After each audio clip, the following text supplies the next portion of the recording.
Call them change makers. Call them rule breakers. We call them redefiners.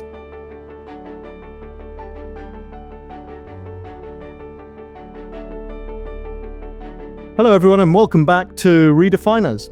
This is our first episode in 2025 and the kickoff for Season 5. I'm Simon Kingston. Hoda is unable to join me, sadly, today, so I'll be flying solo on today's episode, which, for reasons that will become clear, is slightly terrifying. However you celebrated them, I hope you all had wonderful holidays and have had a fantastic start to the new year so far. Before we get started today, just a quick reminder to our listeners that you can find all the episodes of Redefiners and the Leadership Lounge on YouTube. And if you're currently watching Redefiners on YouTube, just hit the subscribe button below so you don't miss an episode. And for our audio listeners, don't forget to rate Redefiners wherever you get your podcasts. We really want to hear your feedback. Today we've got what is in many respects a unique conversation. We're going to talk to somebody who knows firsthand what it takes to hire and develop the best in-class leaders, both CEOs and of the C-suite, across a whole range of industries, and someone who is himself a true redefiner. He's redefining the executive search industry. Because our guest today is none other than our own Russell Reynolds Chief Executive, Constantine Alexandrakis. Constantine also serves on the firm's board of directors. Prior to taking on the CEO role, Constantine held numerous leadership roles across the firm, latterly as head of the Americas region. Now, in addition to leading the firm, he continues to advise a host of boards and CEOs for both public and private companies on the most significant leadership issues they face. But he's also practiced what he's preaching at a corporate level in the provision of advice on leadership development and assessment to those leaders too. And he has expertise in corporate governance, in board effectiveness, and succession planning, as we'll be discussing in the course of the next 30 minutes. Constantine, welcome to Redefiners. Thank you, Simon. Great to be here. Now, people will understand as we enter bonus season just how unfair it is for me to be left on my own with the boss having this conversation, and Hoda owes me for abandoning me in this situation. But before we kick off and get into the serious meat of what we're going to talk about, can you tell us a little bit about your formation, not so much as a leader, but as Constantine? And as a clue to what might be interesting, perhaps as you unpack that and your early formative experiences, maybe you could explain to our listeners the philotimo concept. Well, happy to, Simon. And I think you might be able to tell from my name that there's a Greek, heavy Greek influence there.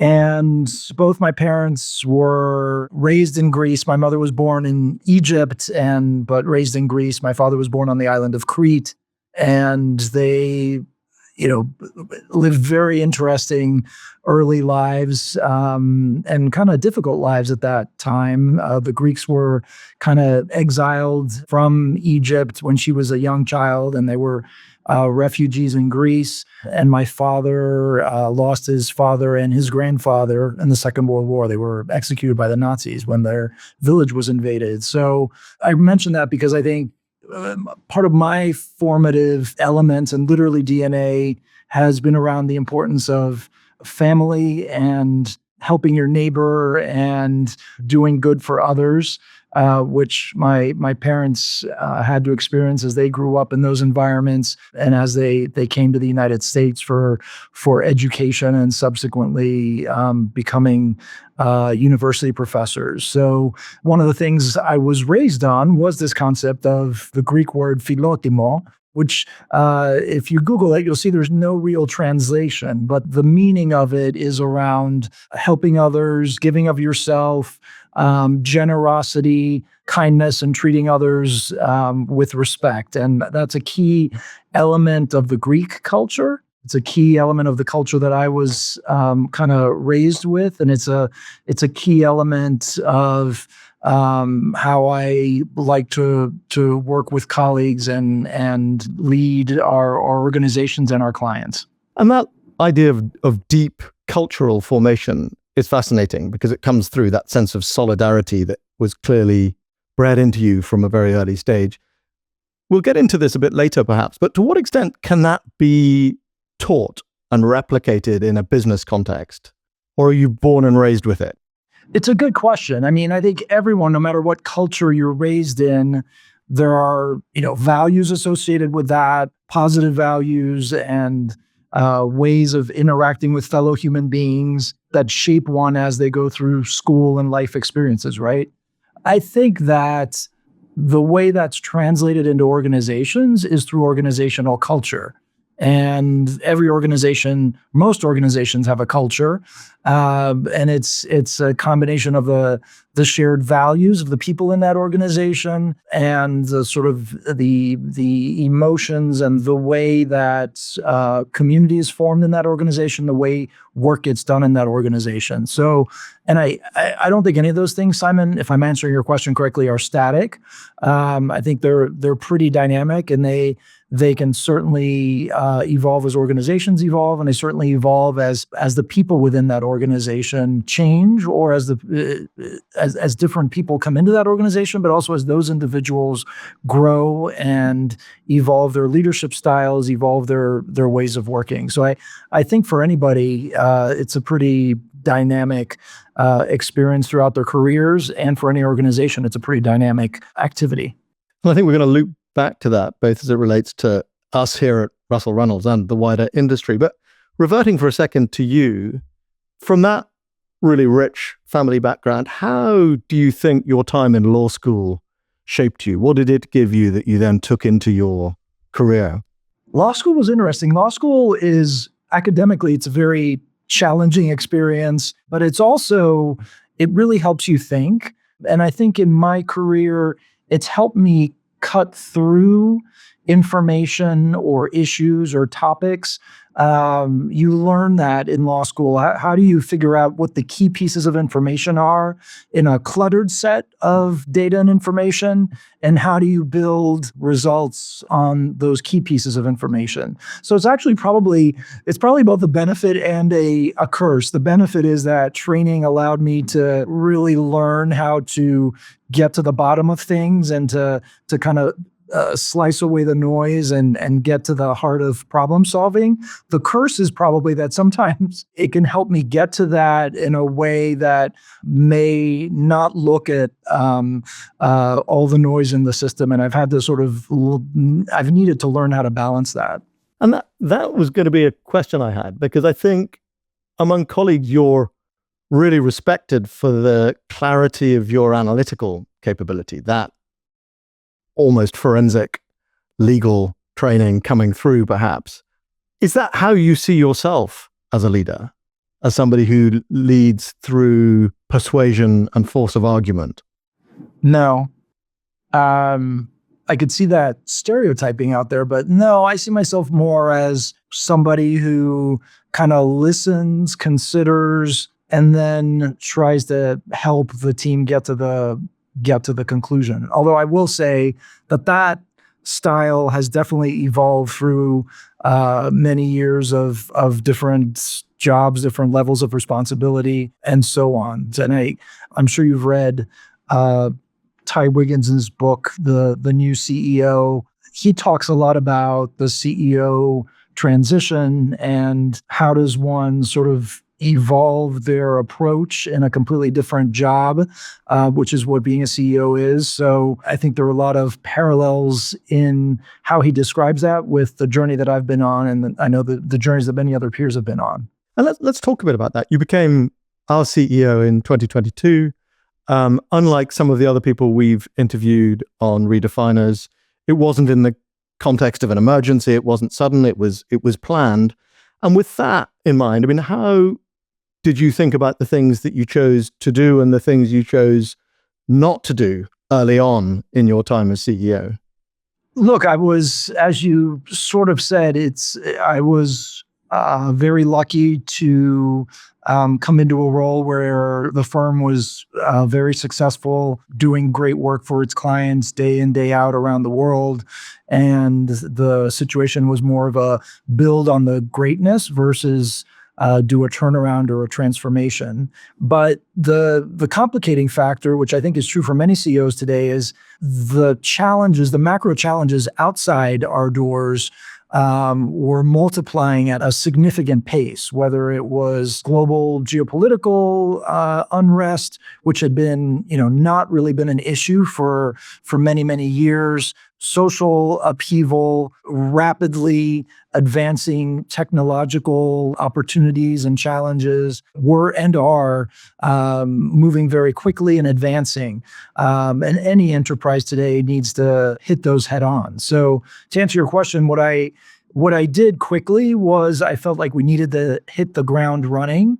And as a result, I had the benefit of having a 6-month transition period. But during that time, before I was even enrolled with the team, we kind of designed what the team structure, senior leadership team structure would be going forward, and named it and put it in place so that January 1st, we were off and running. So that was a big thing of what I did when I came into the role. I wasn't going to wait for a year to kind of evaluate and decide. I'd been in leadership for a while and kind of had a good sense of where we should take things next from a leadership team structure perspective. I think what I didn't do, which was the other part of your question, was really want to upset the apple cart in terms of how we serve clients and how our clients saw us. I wanted any leadership change at Russell Reynolds to be really seamless to our clients. So that was super important. And knowing the organization as you did, were there any surprises when you became CEO? Were the things that you hadn't anticipated about the firm, about the task that awaited you as CEO? The surprises were the number of surprises that there were. And it wasn't really surprises so much about the organization, but it was surprises about the job, which is especially surprising when you've been a consultant to CEOs and boards about CEO topics for many years. But one of the CEOs quoted in Ty's book says it perfectly. I think many of us, and I've heard this from other CEOs, I'll mention that in a second, but many of us thought of the CEO role as a bigger job than our previous role. But the reality is that it's not a bigger job. It's a completely different job. The way you think about things, the way you get things done, the things that you get done, those are all very different. And, perhaps naively, that was a surprise for me. But it's also something I've heard from many, many other CEOs across industries who came into the role from not having been a CEO before. So that was a big surprise, and that led to many other surprises in terms of the types of things I chose to spend my time on, how I did that, the ways of getting things done. We also had the benefit of being a brand new leadership team, but also there were difficulties with that in that many of those people hadn't led before at that level. So we were all sort of learning on the job.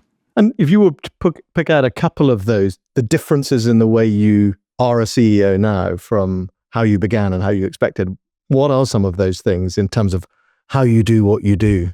Well, I think the biggest thing was, and there's quite a bit of literature about this, but I think it's mostly false, which is that there's a lot of thinking out there that says that the most successful CEOs are the ones that drive execution of the strategy. And I think the concept may be accurate, but those CEOs aren't really driving execution. What I've learned is that those CEOs are sort of inspiring others to drive execution or to inspire others to drive execution. That was a big learning for me. And I think it's especially hard and I've heard this from CEOs who came through operational roles into the CEO role or similar capabilities. You have to completely shift your thinking, your communication toolkit, and the way you interact with your leadership team to kind of enact that. And coming to the kind of business that we are, I mean, ultimately our product is the advice, the expertise that we offer to our clients. So we are the quintessential people business. What, in your experience, is distinctive about leading that kind of business as distinct from a manufacturing business or another sector? Simon, I may just disagree with this question. I think, 10 years ago, our business, which is most of its assets are people and proprietary information, but people at the heart of it certainly is a people business. But I think in the last decade or so, manufacturing businesses, other sort of hard asset businesses, though the importance of people and the importance of human capital in those organizations to actually differentiate them and drive growth, I think is increased. So I think to a large degree, all of us have become people businesses in the last decade, but certainly a professional services firm like ours has people at its core more so than other organizations that have other assets that they work with. But I think the tenets of that are the same as in other businesses where people may not be the only key to it, which is we are nothing without our people. Our people are what drive our culture, which is one of our greatest assets. And the reality is that those people need to be nurtured every day by me, by the leadership team, by their peers. Every day the issues are different, but the level of nurturing, the level of support, the level of trust building, the level of community, the level of fun, all those things needs daily nurturing. But I would say, again, I don't think that's necessarily unique to a business like ours. I think it's unique across all types of organizations. You've been at Russell Reynolds now for nearly 20 years. It's not nearly. You said nearly at first. It's exactly 20. Exactly 20 years. What I was going on to say, because I have to bear in mind you are my boss, you joined in your early teens. Yes. And of course, in that time, as we mentioned right at the beginning, you've led searches for some of our most prestigious clients and at the most senior levels, but you've also pioneered some of the other things that we do as leadership advisors. And assessment in Russell Reynolds was something that you helped create. Can you talk a bit about why that was important to you then and why it's so central to the firm's strategy now? Well, I'd say assessment is a piece of it, but our industry, which for many, many years, we're a 55-year-old business, was characterized by executive recruiting, executive search, headhunting in some societies is evolving. And it's evolving because our clients want more things from us and different things from us than they've wanted in the past. They don't just want the person to be found and put into the seat. They want us to help retain their people. They want us to help improve the effectiveness of their leadership teams, of their boards of directors. They want us to help them develop their succession pipeline.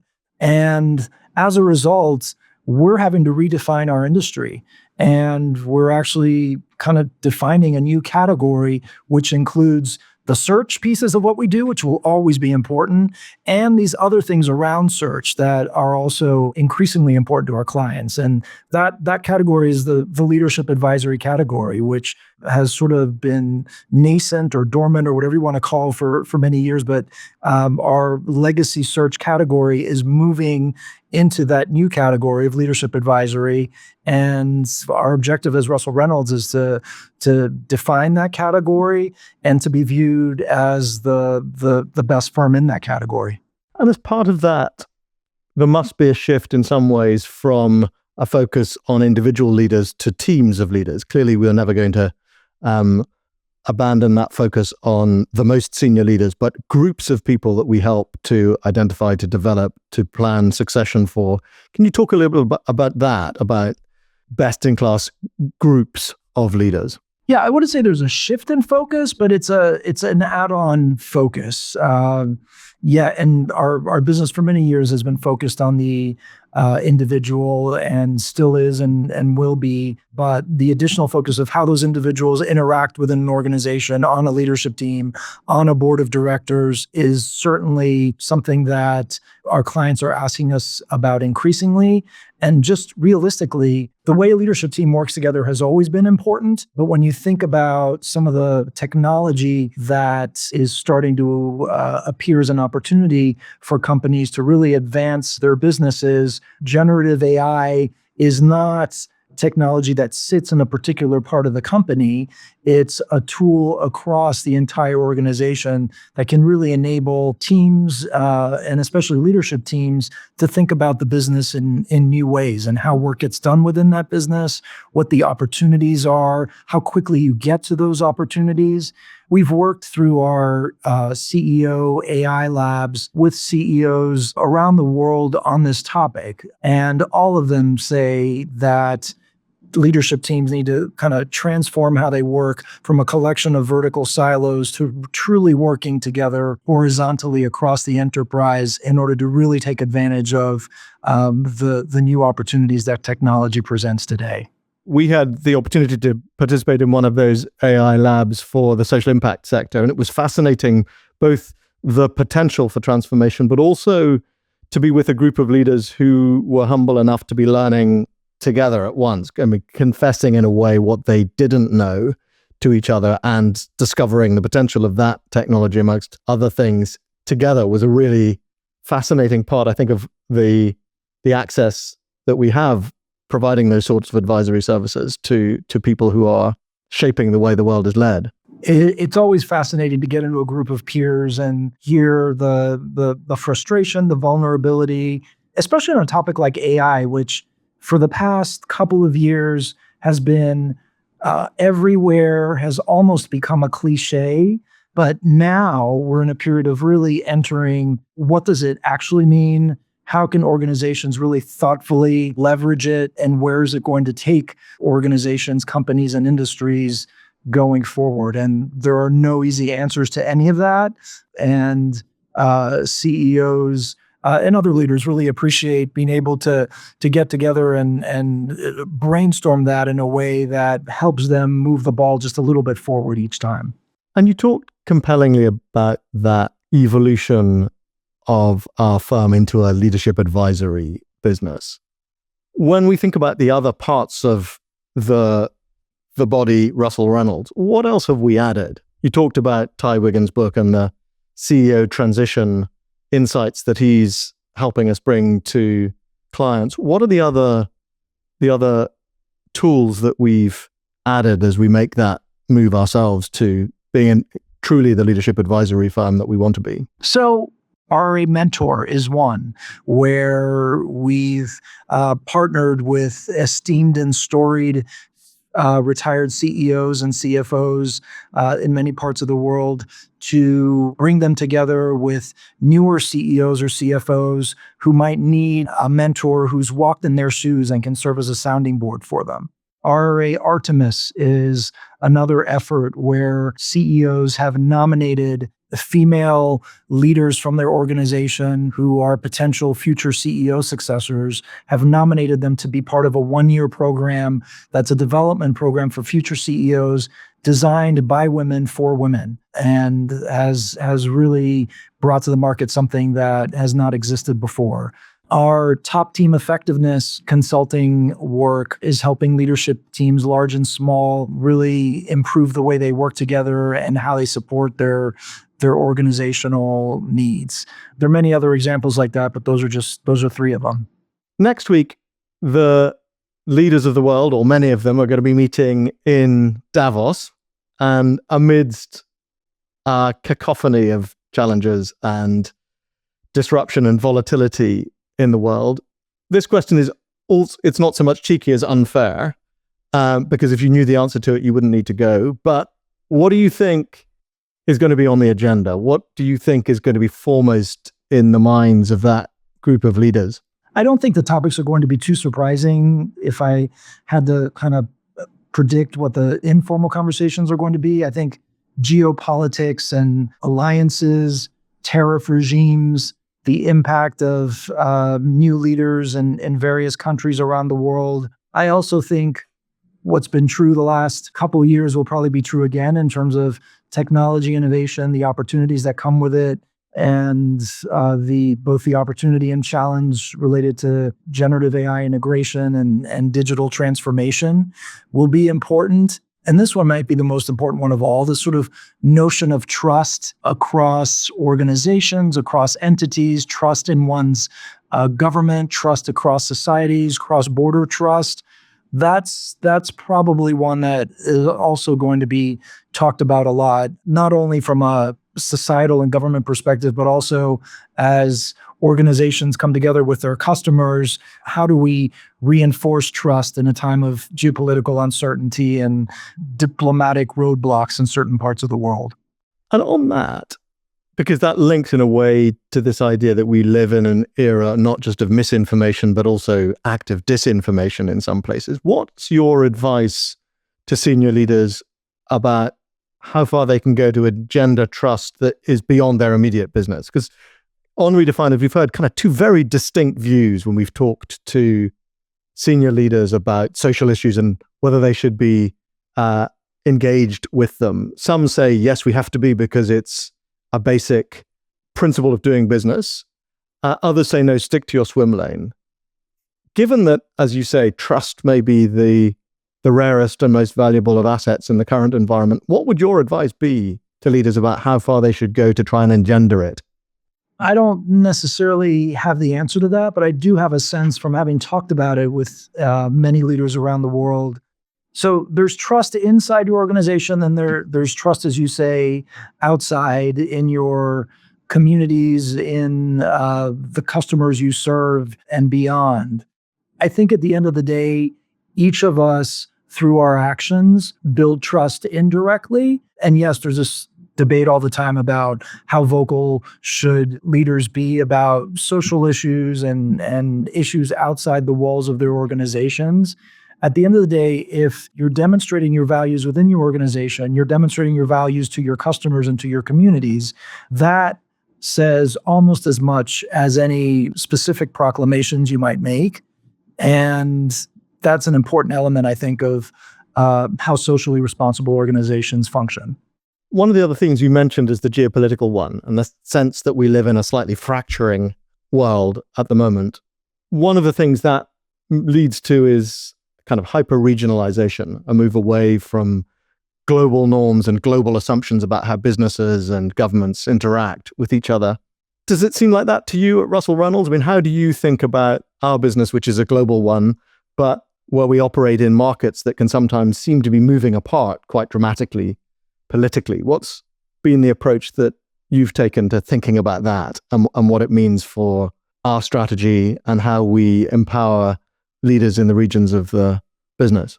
Look, I think we're lucky. I think I just get a warm and fuzzy feeling every time I walk into a Russell Reynolds office around the world, whether it's in Melbourne, Australia, or Warsaw, Poland, or Dallas, Texas. We're lucky because we have a very strong culture and a very strong common sense of purpose in terms of improving the way the world is led and dedication to our clients. And we're lucky in that is something that is replicated around the world consistently. And as I said, I love getting that feeling every time I go to one of our distant locations and meet with colleagues there and meet with clients there. But I think what you're asking is, how does that get impacted by the world and countries perhaps drifting apart in geopolitical ways? The reality is, I don't think we've been impacted because our culture binds us. We do always have to drive good communication across borders, across continents, in order to make sure that we're sharing information, we're sharing stories about our clients, we're sharing ways to help our clients, we're sharing successes of our teams and new ideas that our teams have generated so that we can apply those to other clients in other places. But I think when you have a strong culture, you can stand together regardless of some of the geopolitical nuance that is floating around you.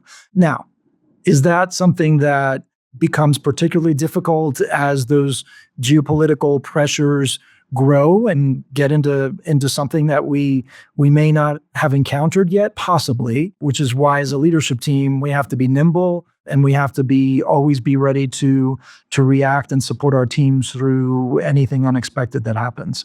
Constantine, as our regular listeners will know, we ask every guest on the podcast to tell us about their Redefiner moment, an experience or a decision that shaped them critically. What was yours? Before I came to Russell Reynolds, Simon, I was a management consultant and was pretty young and inexperienced, but was trained by some great senior consultants and was given a lot of responsibility early on to contribute to significant efforts at clients. And there was this one project we were working on, helping the CEO of a business reorganize his team and his organization and kind of plot a new strategy for the group together with the leadership team. And I remember vividly sitting in his office down in Oklahoma late one evening, and he was kind of laying out some of his plans. And I took the leap of faith and told him that I thought he was completely wrong and that he needed to be thinking about things in a different way, and sort of describe that. And he was pretty taken aback for a moment, and then sort of quickly pivoted in the direction that I had suggested. It's a redefiner moment for me because until then I had, kind of felt like I was a cog in a wheel and a helper. At that moment, I think I really started to become a true advisor and kind of shed any inhibitions I had about speaking my mind to clients if I truly believed and had the data for believing that the direction they were taking could use another perspective. So I think for me that kind of had a lot to do with the course I took since then. We like to end these podcasts with a series of rapid fire questions. So I'm going to ask these and ask you to answer as quickly as you can. Are you ready? These are optional, right? You can refuse to answer. I'm ready, Simon. Let's do it. Come on. Since this is the first episode of the new year, what are you most looking forward to in 2025, Constantine? I am looking forward to, you said rapid fire, right? I'm looking forward to spending time with our people and with our clients. And I think you've answered this one already, but to remind everyone, what was your first job? My first job, I was a cashier at the Winn-Dixie in South Miami. Do you know what a Winn-Dixie is, Simon? I have no idea what a Winn-Dixie is. Oh my God, Winn-Dixie is amazing. It's a supermarket chain, mostly in the South. And I was a cashier, and it was just when scanning items at the cash register had come up. So I didn't have to learn how to key in everything, but it was great customer service job. Looking back on your leadership path, possibly including Winn-Dixie, what do you wish you'd learned sooner, apart from scanning? Everything. I wish I'd learned everything sooner. I mean, I'm still learning. I think that's a key part of, I think, all of our journeys. What do I wish I had learned sooner? I think communication is so key to leadership. And I think, as I said, I think I'm still learning how to be a good communicator, but I wish, I see some great communicators and wish I had been able to learn how to communicate effectively earlier in my career, for sure. What's one question you often ask when hiring people? You're asking me for my secrets. It's, well, I love the misperception question. What's a misperception about you? What is one subject you'd like to learn more about? Maybe because of my upbringing, I'm a sort of archaeology history buff. So I'd love to spend more time really learning more about ancient civilizations and ancient history. And I've never formally been on a dig, but I'd love to do that at some point. I can recommend a very good history festival. Final question. What advice would you give to someone with C-suite aspirations? I would say, don't worry about your aspirations. Focus on doing great work, living by your values, delivering innovative ways of doing things for your customers and your colleagues, and always bring a little philotimo in everything you do. Constantine, thank you for those responses. And as I think back over the last 30 minutes, there are a few themes that emerge. The first one that runs as a golden thread through a lot of this is that sense of solidarity, that sense of philotimo, as you described it right at the beginning, the culture that's so important to you in your family background and that you bring to the way in which you think about leadership for yourself and for others.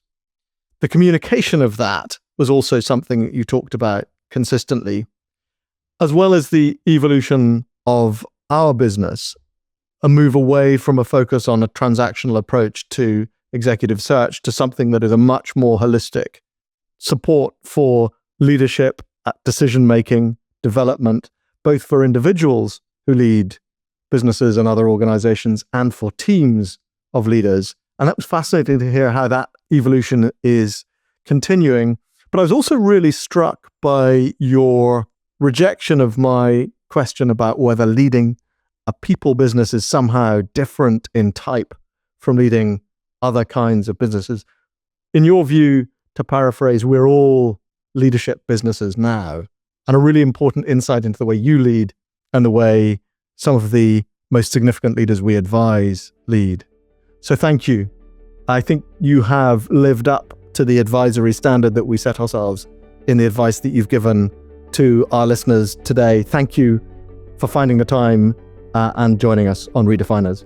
Thank you, Simon. It's a privilege to be here.